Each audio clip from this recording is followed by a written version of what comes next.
യോഞ്ചി അവന് ഇഷ്ടമാകുന്നുണ്ട്. അത് പറയാൻ പറ്റാതെ ഒഴിഞ്ഞു മാറിയതുകൊണ്ടാണ് നെർവസ് ആയതും കാല് സ്ലിപ്പായി രണ്ടുപേരും നിലത്ത് വീണത്. പക്ഷെ ഹിയോൺ സമ്മതിച്ചു കൊടുക്കോ, നീ കാരണം ഞാനും കൂടെ വീണത്. അതൊന്നും അവള് വലിയ കാര്യമാക്കാതെ കൈ മുറിഞ്ഞതാണ് നോക്കുന്നത്. ഹിയോനും ടെൻസ്ഡ് ആയിട്ട് ഓടി വന്ന് അവളുടെ കൈ പിടിക്കും. കയ്യിലേക്ക് ഊതിക്കൊടുത്ത് ഇങ്ങനെ കെയർ ചെയ്യുന്നതൊക്കെ അവള് സർപ്രൈസ് ആയിട്ട് നോക്കും. ഇവനെന്ത് ഇത്രയും സ്നേഹം. എന്റെ ഹാൻഡ് ബാഗ് ഏതായാലും തിരിച്ചു കിട്ടി, ഞാൻ എന്റെ വേൾഡിലേക്ക് തിരിച്ചു പോവാൻ പോവാ. ബാഗിൽ നിന്ന് മാങ്കിയൊക്കെ ബുക്ക് എടുക്കാൻ നോക്കിയാ അതിവിടെ കാണാനില്ല. മൊത്തം നോക്കി പേഴ്സ്, പാസ്പോർട്ട്, പൗഡേഴ്സ് എല്ലാം ഉണ്ട്. ഈ ബാഗ് എവിടെന്നാ കിട്ടിയെന്ന് ചോദിക്കുമ്പോ കിങ്ങാണി ഉടനെ തന്നെ സഞ്ജയുടെ പേര് പറയും. അവൻ എനിക്ക് കൊണ്ടേ തന്നെ, അതുപോലെ നിന്നെ ഏൽപ്പിച്ചു. അന്ന് സഞ്ജയ്ക്ക് കിട്ടിയപ്പോഴും ആ ബുക്ക് അതിലില്ലായിരുന്നു. അതവൻ 10 തവണയെങ്കിലും പറയുന്നുണ്ട്. യോഞ്ചിക്ക് എത്ര വിശ്വാസം പോരാതെ അവനെ ഒരു നോട്ടം നോക്കുമ്പോ ക്ലിഫിന്ന് വലിച്ചെറിഞ്ഞതോടെ എവിടെയെങ്കിലും വീണതായിക്കൂടെ എന്ന് ചോദിച്ചാൽ ബുക്ക് മാത്രമായിട്ട് എങ്ങനെ മിസ്സിംഗ് ആവുന്നേ. അവള് ഭയങ്കര സങ്കടമായിട്ട് ഫേസ് വെക്കും. അപ്പൊ യോഗവും ടീമും അവിടെ നിന്ന് പോയി കഴിഞ്ഞ് സറോഗി ഫോറസ്റ്റ് മൊത്തം നമുക്ക് അന്വേഷിക്കാം. ഇനി അതും പറ്റിയില്ലെങ്കിൽ നാട്ടിലുള്ള എല്ലാവരെയും അറിയിച്ച് അവരെ കൊണ്ട് അന്വേഷിപ്പിക്കാം എന്നൊക്കെ ഇങ്ങ് വാക്ക് കൊടുക്കുവാണ്. ആ ഒരു സങ്കടത്തിൽ നേരെ കിച്ചണിലേക്ക് പോകുമ്പോ അവിടെ എല്ലാവരും തന്നെ കള്ള് കിട്ടിയത് സീക്രട്ട് ആയിട്ട് ആരും അറിയാതെ കുടിച്ചോണ്ടിരിക്കുന്നു. യോഞ്ചി അവിടേക്ക് ചെല്ലേണ്ട താമസം അവരെല്ലാവരുടെയും കള്ളത്തരം പൊക്കും. ലിക്വറിന്റെ സ്മെല്ല് അവര് തന്നെ ഫെർമെന്റ് ചെയ്തെടുത്ത കള്ളാണത്. ആദ്യം അതുകൊണ്ട് ഭയങ്കര ടെൻഷൻ. പക്ഷെ യോഞ്ചിക്ക് അതുപോലെയല്ലല്ലോ. ഉള്ള വിഷമം മൊത്തം പാട്ടായി, മ്യൂസിക്കായി, താളമായി, ഓളമായി. എനിക്ക് എന്റെ ബുക്ക് മാങ്കിയൊക്കെ കിട്ടിയില്ല എന്നാണ് വരികളിൽ കൂടുതലായിട്ട് പറയുന്നത്. ലാസ്റ്റ് എന്തായി? ഹാങ് ഓവർ കാരണം അന്ന് നൈറ്റ് ആയിട്ടും ആൾ എഴുന്നേറ്റിട്ടില്ല. അന്നത്തെ കിച്ചൺ ഡ്യൂട്ടി കിങ് ആണെങ്കിൽ യോമിന് കൊടുത്തു. അതെന്തായാലും ഭാഗ്യമായി. പിന്നെ അവിടെ നടന്നതൊക്കെ ഗിൽ ആക്ട് ചെയ്ത് കാണിച്ചു കൊടുക്കുകയാണ്. മാങ്കിയോക്ക് ബുക്ക് കിട്ടിയില്ല എന്ന് പറഞ്ഞ അവൾ എങ്ങനെ കരഞ്ഞത്, കിങ് വാക്ക് കൊടുത്തത്, എങ്ങനെ പറയാതിരിക്കും. ഗിൽ അന്നത്തെ ഡേ ഫുൾ കേട്ടത് ഈ ഒരു കാര്യം മാത്രമാണ്. എന്നാലും ബുക്ക് ഫോൺ മിസ്സായതിന്റെ ഫീലിങ്സ് ഇതുവരെ വിട്ടുമാറിയിട്ടില്ല. കിങ് ആ ഒരു കാര്യം തന്നെയാണ് ആലോചിച്ചുകൊണ്ടിരിക്കുന്നത്. അതുകൊണ്ട് അത്ര സന്തോഷമില്ല. അവള് പോവാന്ന് പറഞ്ഞില്ലേ, ആ ഒരു സങ്കടമാണ് അവന്റെ ഫേസിൽ മുഴുവൻ. മിങ് രാജാവിന്റെ മെസ്സഞ്ചർ ആയിട്ട് വന്നതാണ് യൂക്യുങ്. അവൻ മാത്രല്ല, അവന് 3 പ്രൊഫഷണൽ ഷെഫിനെയും കൊണ്ടുവന്നിട്ടുണ്ട്. എന്താന്ന് വെച്ചാ അവർക്ക് ജോസലിന്റെ ഫുഡൊന്നും ഇഷ്ടമല്ലെന്ന്. അതുകൊണ്ട് ആ രാജ്യത്ത് നിന്ന് അവരൊന്നും തന്നെ കഴിച്ചിട്ടില്ല. ഈ ഒരു ന്യൂസ് തന്നെയാണ് പാലസിലും ചർച്ച ചെയ്യുന്നത്. ഫുഡ് നിരസിച്ചതിനർത്ഥം അവർക്ക് കുറെ ഡിമാൻഡ്സ് ഉണ്ടാവാമെന്നായിരിക്കും. സിൽക്ക്, ഫാബ്രിക്, പേപ്പേഴ്സ് തുടങ്ങി എല്ലാം കൊടുത്തയച്ചിട്ടുണ്ട്. കൊടുത്തയക്കാതിരുന്നത് ജിൻസങ്ങും പിന്നെ അവര് ചോദിച്ച പെണ്ണുങ്ങളെയാണ്. അതവര് നേടിയിട്ടായിരിക്കും പോവുള്ളൂ എന്ന കാര്യം കിങ്ങിന് മനസ്സിലായി. അവരൊന്നും കഴിച്ചിട്ടില്ലെന്ന് പറഞ്ഞ് നമ്മൾ ടെൻഷൻ അടിക്കേണ്ട ഒരു കാര്യമില്ല. അവര് വേണമെങ്കിൽ വിശന്നിരിക്കട്ടെ. കിങ് അത് പറഞ്ഞതിന്റെ അർത്ഥം എന്താണെന്നറിയോ? അവരുടെ കൂടെ 3 കുക്കിനെ കൊണ്ടുവന്നല്ലോ, അത് എന്തിനായിരിക്കും? ഇതെല്ലാം തന്നെ ഒരു മുൻകൂട്ടി കണ്ടിട്ടാ വന്നേന്നല്ലേ. അങ്ങനെ കിങ്ങും യൂക്യുങ്ങും തമ്മിലുള്ള ഒഫീഷ്യൽ മീറ്റിംഗ് ആണ് നടക്കുന്നത്. ചൈനീസ് ആയതുകൊണ്ട് ട്രാൻസ്ലേറ്ററുടെ സഹായത്തോടെയാണ് കിങ് അവരോട് സംസാരിക്കുന്നത്. എല്ലാവരെയും പരിചയപ്പെട്ടു. ജോസലിന് സ്പെഷ്യൽ കുക്കൊക്കെ ഉണ്ട്. വൈകാതെ തന്നെ നിങ്ങൾക്ക് അവളെയും പരിചയപ്പെടാം എന്നൊക്കെ കിങ് യോഞ്ചിനെ പറ്റി സംസാരിക്കുമ്പോ ഗിനിയോനെ പറ്റി അവരും കേട്ടിരുന്നു. ഇവര് ജോസലിന്റെ ഫുഡെല്ലാം റിജക്ട് ചെയ്ത കാര്യം കിച്ചണിലും അറിഞ്ഞു. ഇവിടുത്തെ ഫുഡ് അവർക്ക് ഇഷ്ടമല്ലെങ്കിൽ അവർ കഴിക്കാത്ത പുതിയൊരു തരം ഡിഷ് വേണം നമ്മൾ ഉണ്ടാക്കാൻ. ഇപ്പോ യൂക്യുങ്ങിന്റെ 3 കുക്സിനെ കുറിച്ചുള്ള കാര്യങ്ങൾ എല്ലാവരും ഭയങ്കരമായിട്ട് ടെൻഷൻ അടിച്ചാണ് അവിടെയുള്ളവർ പറയുന്നത്. അവര് പോയിട്ടുള്ള എല്ലാ രാജ്യങ്ങളിലും ഓൾമോസ്റ്റ് എല്ലാ കുക്കിനോടും കോമ്പറ്റീഷൻ വെച്ച് അതിൽ വിന്നായവരാണ്. മാത്രമല്ല മാർഷൽ ആർട്സ് എല്ലാം കൂടെ കുക്കിങ്ങിൽ യൂസ് ചെയ്ത് ഇംപ്രസീവ് ആയിട്ടുള്ള ഒരു മെത്തേഡ്. ചൈനയിൽ എന്നെ തോൽപ്പിക്കാൻ ആരും തന്നെ ബാക്കിയില്ല. യോഞ്ചിക്ക് ഇതെല്ലാം കേൾക്കുമ്പോ ഭയങ്കര കൂൾ മൈൻഡാണ്. എന്തൊരു നോവൽ വായിച്ച പോലെ ഉണ്ട്. അടുത്തതായിട്ട് ഫൈഷോ സീഷ്വൻ ഫുഡ് മറ്റു ഫുഡുമായിട്ട് കമ്പൈൻ ചെയ്ത് പുതിയൊരു ട്രഡീഷൻ തന്നെ ഉണ്ടാക്കിയെടുത്തവളാണ് എന്നൊക്കെ ഭയങ്കര ബിൽഡപ്പോടുകൂടി പറയുമ്പോ യുജി ആണെങ്കിൽ മിക്കവാറും വല്ല ഫുഡ് റിസർച്ചറും ആയിരിക്കും അവള്. അടുത്തതായിട്ട് മെഗാ മാസ്റ്റർ കോങ്. അവന്റെ കത്തിയുടെ മൂർച്ച പോലെയാണ് അവന്റെ സ്പീഡും സ്കില്ലും.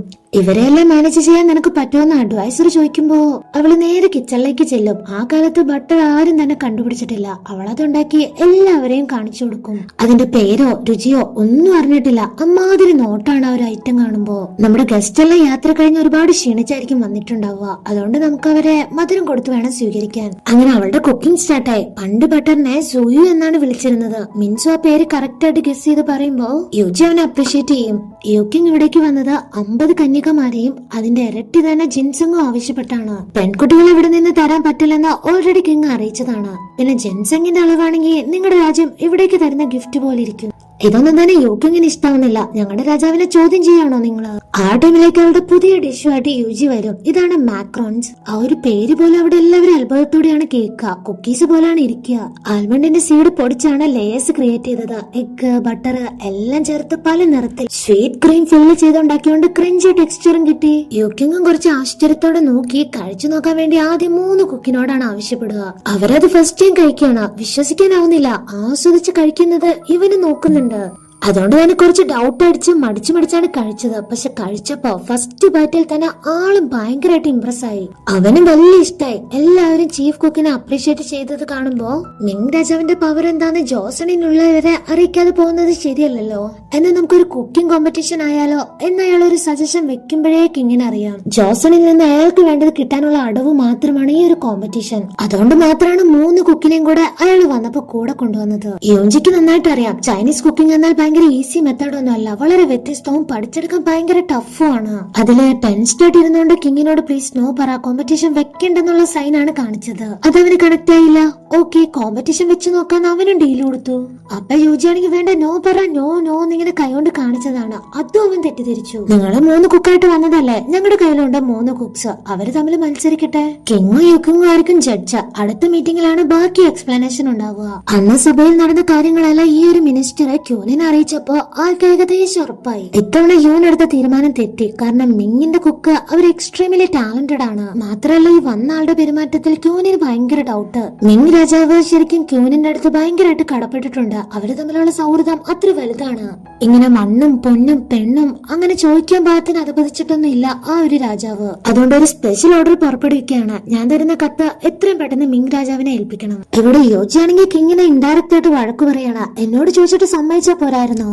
അവൻ ആ സിമ്പൽ അതുപോലെ തന്നെ കാണിച്ചു കൊടുത്ത് അതേ കണ്ടോ 3 വിരല്, അതായത് 3 കുക്കെന്നല്ലേ നീ പറഞ്ഞെന്ന് ചോദിച്ചാ അവൾക്ക് ശരിക്കും അവളോട് തന്നെയാണ് സഹതാപം. കിങ്ങിനെ നോക്കുവാണ് സഹതാപത്തോടെ. പൊളിറ്റിക്കൽ ആയിട്ടുള്ള ഇഷ്യൂ ഇങ്ങനെയാണോ തീർക്കണ്ടേ, കോമ്പറ്റീഷൻ വെച്ചാണോ തീർക്കണ്ടേന്ന് ചോദിച്ചാ സംസ്കാരവും ഫുഡും രണ്ടും ഷെയറിങ്ങിലൂടെ മാത്രമേ വളരൂ. കിങ്ങിന്റെ അടുത്ത് ഇനി എന്തു പറയാനാ, പ്രാക്ടീസ് ചെയ്യാനും മറ്റു സമയം ആവശ്യമാണ്. പ്രിപ്പയർ ചെയ്യാതെ കോമ്പറ്റീഷൻ ഇറങ്ങിയ അപ്പൊ തന്നെ തോൽക്കും. ഹ്യൂനൊരു ഡൗട്ട്, നിനക്ക് എന്താ ഇത്രയ്ക്ക് കോൺഫിഡൻസ് കുറവ്? പിന്നല്ലാതെ ഒരു രാജ്യത്തിന്റെ അഭിമാനമാണ് അവളുടെ തലയില്, അത് ചെറിയ കാര്യമൊന്നും അല്ലല്ലോ. ഇനി ഈ കാര്യം വേണ്ടെന്ന് വെക്കാനൊന്നും പറ്റില്ല. തോറ്റ നിന്റെ തല വെട്ടും, പിന്മാറി അത് രാജ്യദ്രോഹ കുറ്റാവും. അതിനും ചിലപ്പോ പണിഷ്മെന്റ് ഉണ്ടാവും, നിന്റെ തല വെട്ടും. അത് നിങ്ങൾ എന്നോട് ഓൾറെഡി പ്രോമിസ് ചെയ്തതാണല്ലോ, പിന്നെ എന്തിനാ വീണ്ടും വീണ്ടും അതേ സബ്ജക്ട് എടുത്തിരുന്നേ?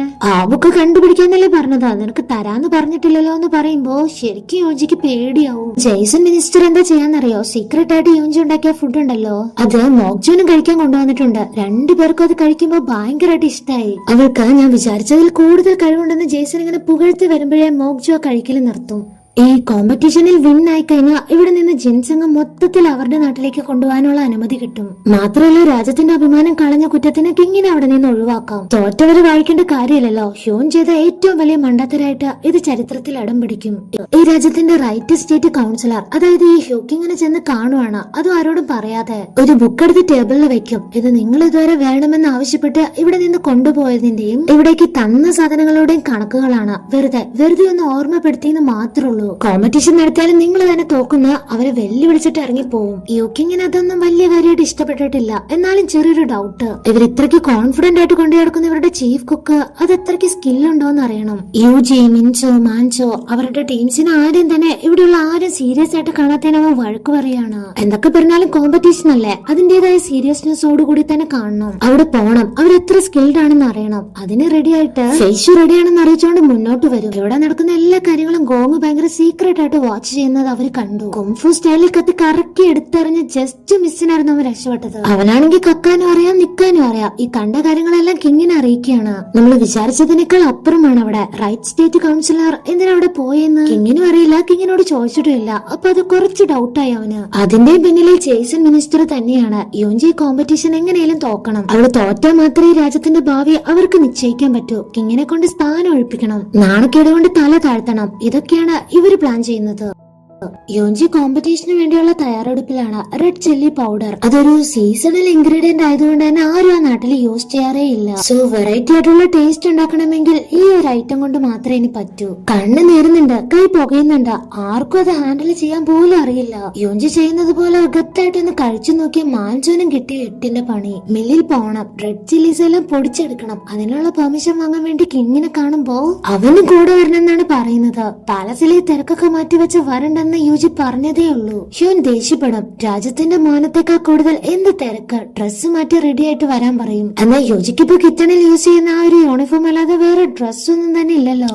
ആ കാര്യം പറയുമ്പോ കിങ് അതിനുള്ള ഏർപ്പാട് ചെയ്യും. സോ അവനാണ് ഡ്രസ്സ് സെലക്ട് ചെയ്യുന്നത്. ഒരെണ്ണമൊന്നുമല്ല, കുറെ മോഡൽസ് ട്രൈ ആക്കി, ഒന്നും ഇഷ്ടപ്പെട്ടില്ല. ലാസ്റ്റ് പീച്ച് ആൻഡ് വൈറ്റ് കോമ്പിനേഷനിലുള്ള ഒരു ഡ്രസ്സിൽ അവള് വന്നപ്പോ കണ്ണ് ചിമ്മാതെയാണ് അവൻ നോക്കുന്നത്. ഭയങ്കര ഇഷ്ടമായതുപോലെ. ചെറിയൊരു മില്ലിൽ പോകുന്നതിന് ഈ ഒരു ഗെറ്റപ്പിന്റെ ആവശ്യമുണ്ടോന്നാണ് യൂഞ്ചി ചിന്തിക്കുക. ഇതേ സമയം മോക്ചു ആണെങ്കിൽ മിൻസുനെ വിളിച്ചു വരുത്തി അവൻ അന്ന് കൊടുത്തായിരുന്നില്ല ഒരു മരുന്ന്, അത് അവൻ ഇതുവരെ യൂസ് ചെയ്തില്ല. അതിന്റെ റീസൺ പറഞ്ഞവൻ ക്ഷമ ചോദിച്ചുകൊണ്ടിരിക്കുകയാണ്. അപ്പോ അവന് പ്രമോഷൻ കൊടുക്കുന്നത് പോലെ വളരെ ഇമ്പോർട്ടന്റ് ആയിട്ടുള്ള ഒരു കാര്യം പറയും. മിൻ രാജാവിന്റെ കുക്സിനെതിരെ പോരാടാൻ പോകുന്നത് നീയായിരിക്കും. ജോസിന് വേണ്ടി ഈ ഒരു മത്സരത്തിൽ നീയായിരിക്കും പങ്കെടുക്കുക. അവൻ ആദ്യം സന്തോഷമൊക്കെ ഉണ്ടായിരുന്നു. പക്ഷെ ഫുൾ കാര്യം കേൾക്കുമ്പോ അവന്റെ സന്തോഷം എല്ലാം പോയി. കാരണം മോക്ചു പറഞ്ഞിരിക്കുന്നത് എങ്ങനെയെങ്കിലും മത്സരത്തിൽ തോൽക്കണം എന്നാണ്.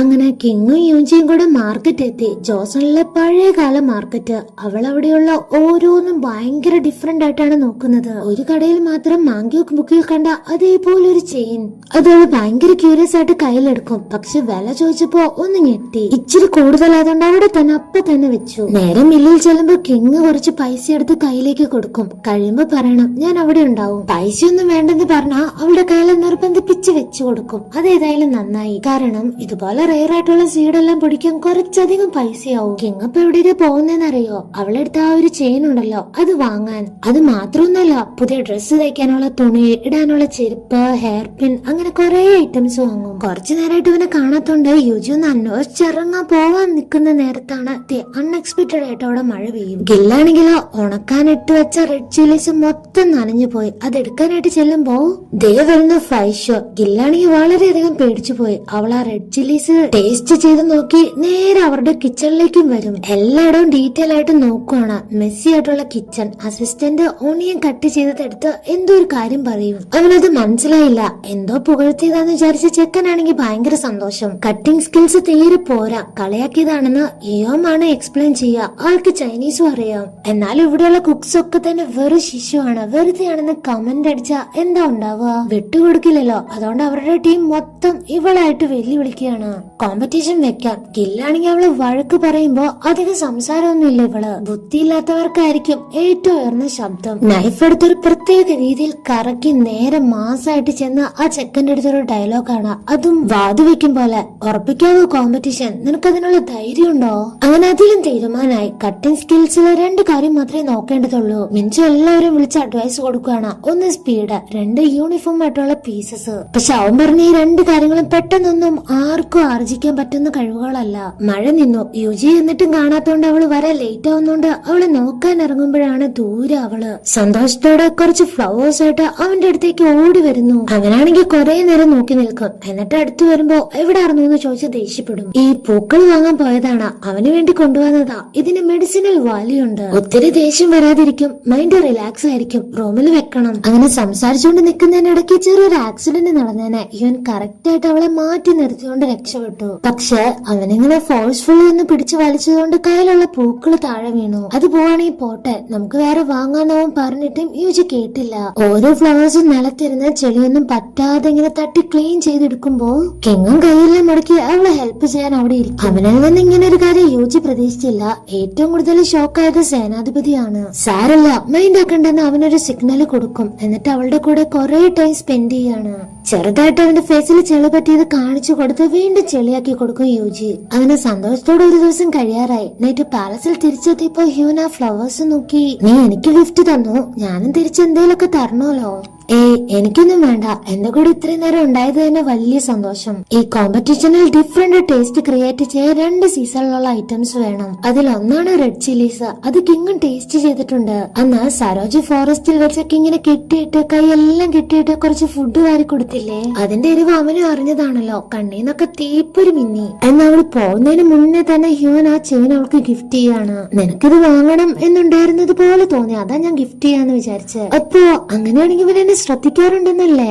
ഒന്നവന്റെ ഫേസിലേക്ക് ഒരു കള്ള നോട്ടം നോക്കിയാ ചെക്കൻ എന്തോ ലൈറ്റായിട്ട് നാണം വന്നതുപോലെ. ഐ കോണ്ടാക്ട് കൊടുക്കില്ല, വേഗം തന്നെ സബ്ജക്ട് മാറിപ്പോവും. അന്നത്തെ ഡേ ശരിക്കും സ്പെഷ്യൽ ആവാൻ ഹ്യോൻ തന്നെയാണ് കാരണം. കൈ നിറയെ ഗിഫ്റ്റ് എല്ലാം കൊടുത്തു വിട്ടു. പാലസിൽ തിരിച്ചെത്തി ആദ്യം തന്നെ ചെയ്യുന്നത് ആ ഒരു ഫ്ലവേഴ്സ് ഉണ്ടല്ലോ, യൂഞ്ചി അവന് വേണ്ടി പറിച്ചെടുത്ത ഫ്ലവേഴ്സ് അത് അവൻ നന്നായിട്ട് തന്നെ കെയർ ചെയ്യും. അവന് ഇഷ്ടമായി ആ ഒരു പൂക്കള് തന്ന ആളെയും. ഇപ്പൊ യൂജി അവൻ തന്ന ഗിഫ്റ്റ് എല്ലാം തന്നെ നോക്കുവാണ്. ഞാൻ ഈ കോമ്പറ്റീഷന് വേണ്ടി പ്രിപ്പയർ ചെയ്യാതെ പോയാൽ ശരിയാവില്ലല്ലോ. വേഗം റെഡിയായിട്ട് കിച്ചണിലേക്ക് പോയതും ഫേഷ്യു ആയിട്ട് ഒരു കൂട്ടിയിടി. മിങ്ങിന്റെ ഷെഫ് എന്താ ഞങ്ങളുടെ കിച്ചണിൽ നിന്ന് ചോദിച്ചാ അവളൊന്നും പറയാതെ മുഖം തിരിച്ചു പോവും. അവളുടെ അസിസ്റ്റന്റിനാണ് അതിനേക്കാൾ ജാട. ഫെലോ കുക്സ് ആരും തന്നെ ഒരു 5 പൈസക്കില്ല. യൂഞ്ചി അകത്ത് കയറി നോക്കി അവിടെ ഒരു കട്ടിംഗ് കോമ്പറ്റീഷൻ നടന്ന എല്ലാ സെറ്റപ്പും ഉണ്ട്. ഗില്ല് കരഞ്ഞോണ്ട് വന്ന് കാര്യം പറയാണ്. അവൾ ഇവിടെയുള്ള ആരും വെറുതെ വിട്ടില്ല, എല്ലാവരും ഒത്തിരി കളിയാക്കി. മാൻസോ അസിസ്റ്റന്റ് കുക്കിനെയൊക്കെ ഒറ്റ കൈകൊണ്ട് തോൽപ്പിച്ച് ചീഫ് കുക്കിനെയും തോൽപ്പിച്ചു. അപ്പൊ യാമാണെങ്കിൽ മിൻസുവിനെയാണ് കുറ്റപ്പെടുത്തുക. അവനെ തോൽപ്പിക്കുമെന്ന് ഞാൻ ഒട്ടും പ്രതീക്ഷിച്ചില്ല. മിൻസുവിന് കട്ടിംഗ് സ്കിൽ എല്ലാം ഉണ്ട്, പക്ഷെ സ്പീഡിന്റെ കാര്യത്തിൽ അവൻ കുറെ ശ്രമിച്ചു, പക്ഷെ ലാസ്റ്റ് തോറ്റുപോയി. ആകെ മനസ്സെല്ലാം അടുത്തൊരു ഹോപ്പും ഇല്ലാതിരിക്കുന്ന അവർക്ക് പ്രചോദനം നൽകുന്നത് യൂഞ്ചിയാണ്. ഫൈഷു കട്ട് ചെയ്തതൊന്നും ശരിയല്ല, അവള് വെറും ഷോ ഓഫ് മാത്രമാണ് ചെയ്തതെന്ന് കണ്ടാൽ അറിയാം. ഓരോരുത്തരെയും ചാർജ് ആക്കി എടുക്കുകയാണ്. വീണ്ടും ഒരു കൈ നോക്കാം, നമുക്ക് ഇനിയും ടൈമുണ്ട്. മെയിൻസിൽ വിന്നാവാൻ എല്ലാവരും റെഡിയല്ലേ എന്ന് ചോദിച്ചാ ആ ഒരു ടീം മൊത്തം ഫുൾ ചാർജോടെ ഏറ്റു പറയാം. യൂക്കിങ്ങിന്റെ അടുത്തും ഈ ഒരു കാര്യം തന്നെയാണ് ചർച്ച. റെഡ് ചില്ലി സ്പെഷ്യൽ സീസണൽ ആയിട്ടുള്ള ഒരു ഇൻഗ്രീഡിയന്റ് ആണ്. അത് അവർക്ക് കാണിച്ചു കൊടുക്കുമ്പോ അവരാരും തന്നെ ഇതിനു മുമ്പ് ഇത് കണ്ടിട്ടില്ല. കോമ്പറ്റീഷന് മുമ്പ് ഇതിനെ പറ്റിയുള്ള ഫുൾ ഡീറ്റെയിൽസ് നമ്മൾ അറിഞ്ഞിരിക്കണം. മാത്രല്ല ജോസലിലെ കിങ് ഹിയോൺ, അവൻ എന്താ ഇത്ര കോൺഫിഡന്റ്? അതിനെന്തേലും സീക്രട്ട് കാണൂലോ. സഞ്ജയുടെ അച്ഛനും തോറ്റു പോകുന്നത് തന്നെയാണ് പേടി. അപ്പൊ അവനെന്താ പറയാന്നറിയോ? തോറ്റുപോയാൽ എന്താ, അവരിപ്പോ ഉള്ളത് നമ്മുടെ നാട്ടിലല്ലേ, നമ്മള് തീരുമാനിക്കാം അവരിനി തിരിച്ചു പോണോ അതോ വേണ്ടയോന്ന്. കിങ്ങിനാവട്ടെ ഹ്യൂനാവട്ടെ അവർക്ക് ഇഷ്ടമുള്ള ഇൻഗ്രീഡിയൻസ് എല്ലാം തന്നെ എഴുതിയിടാം. അതിൽ നിന്ന് സെലക്ട് ചെയ്താണ് ഈ ഒരു കോമ്പറ്റീഷന്റെ തീം അനൗൺസ് ചെയ്യുക. ഫസ്റ്റ് തീം സെലക്ട് ചെയ്യേണ്ട സമയം വന്നു. മീറ്റ് ആണ് ചൂസ് ചെയ്തത്. അതെ, മീറ്റ് വെച്ച് മറ്റാരും കാണാത്ത തരത്തിലുള്ള ഒരു ഡിഷും അതിനനുസരിച്ചുള്ള ടേസ്റ്റും വേണം. സെക്കൻഡ് തീം സെലക്ട് ചെയ്യാൻ വേണ്ടി റോയൽ കുക്കിനെ തന്നെയാണ് കിങ് ക്ഷണിക്കുന്നത്. അവള് ചെറുതായിട്ട് മടിച്ചു നിൽക്കുമ്പോ കിങ് ആണ് സപ്പോർട്ട് ചെയ്യുക. യോഞ്ചി ആൻഡ് ബെയ്ലോങ്ങ അവര് സെലക്ട് ചെയ്തത് അറിവ്, മാറ്റം, രണ്ടർത്ഥം വരുന്ന വാക്കുകളായിരുന്നു. അത് എക്സ്പ്ലെയിൻ ചെയ്ത് പറഞ്ഞു കൊടുക്കുന്നത് ഹ്യൂനാണ്. അതായത് മിങ് കുക്ക് ജോസലിലെ ഫുഡാണ് പ്രിപ്പയർ ചെയ്യേണ്ടത്. ജോസലിലുള്ളവര് അവരുടെ നാട്ടിലെ കുക്കും, അതായത് ചൈനീസ് ആണ് പ്രിപ്പയർ ചെയ്യേണ്ടത്. ഇപ്പൊ യോഞ്ചി നോക്കുമ്പോ യൂക്കിങ്ങിന് ഭയങ്കര സന്തോഷമുണ്ട്. അതിനർത്ഥം ജോസലിലെ ഫുഡും വെക്കാൻ ഇവരുടെ ഷെഫിന് നന്നായിട്ട് അറിയാമെന്നല്ലേ. തേർഡ് തീം ആര് സെലക്ട് ചെയ്യുമെന്ന് അറിയാത്തോണ്ട് എല്ലാവരും കിങ് നോക്കുമ്പോ ജേസൺ മിനിസ്റ്റർ ആണെങ്കിൽ കിടന്ന് നല്ല ഉറക്കം. ആൾക്ക് ഉറങ്ങാലോ, ആള് വേറെ പ്ലാൻ ചെയ്ത് ഭയങ്കര റിലാക്സ് ആണല്ലോ. അങ്ങനെ ആളും കോങ്ങും ചേർന്നാണ് അടുത്ത ടീം സെലക്ട് ചെയ്തത്. സൂപ്പ് ആൻഡ് ജിൻസങ്, അതായത് ഫൈനൽ റൗണ്ടിൽ ജിൻസങ് ഇട്ടിട്ടുള്ള സൂപ്പ് ആയിരിക്കണം. മാത്രമല്ല ഈ കോമ്പറ്റീറ്റേഴ്സ് തമ്മിൽ പരിചയപ്പെടാനും ഒരു അവസരം കൊടുക്കും. ആ ടൈമിലാണ് യുജിയുടെ ടീമും ഒരു കാര്യം പറയാ. ഇന്നലെ നിങ്ങളുടെ ഫ്രണ്ട് ഇവിടെ ഉപയോഗിച്ച നൈഫിനെ പറ്റി സേഫ് ആയിട്ട് പുറത്തു വെച്ചിട്ടുണ്ട്, പോയി എടുത്തോന്ന് പറഞ്ഞയക്കും. ഫൈഷു ഓടിപ്പോയി നോക്കിയ വിചാരിച്ചതുപോലെ തന്നെ അതിന്റെ ബ്ലേഡ് എല്ലാം വെട്ടി ഒടിച്ച് ഭയങ്കരമായിട്ട് വൃത്തികേടാക്കി. അതവരെ തല്ലിയതിന് തുല്യാണെന്ന് മാത്രല്ല ഭയങ്കരമായിട്ട് വെല്ലുവിളി നടത്തിയേക്കാണ്. സെയിം ടൈം തന്നെ അവർക്കെതിരെയുള്ള വാള് മൂർച്ച കൂട്ടിയെടുക്കുന്ന യോഞ്ചിയെ കാണിച്ചുകൊണ്ടാണ് ഈ ഒരു എപ്പിസോഡ് എൻഡ് ആവുന്നത്.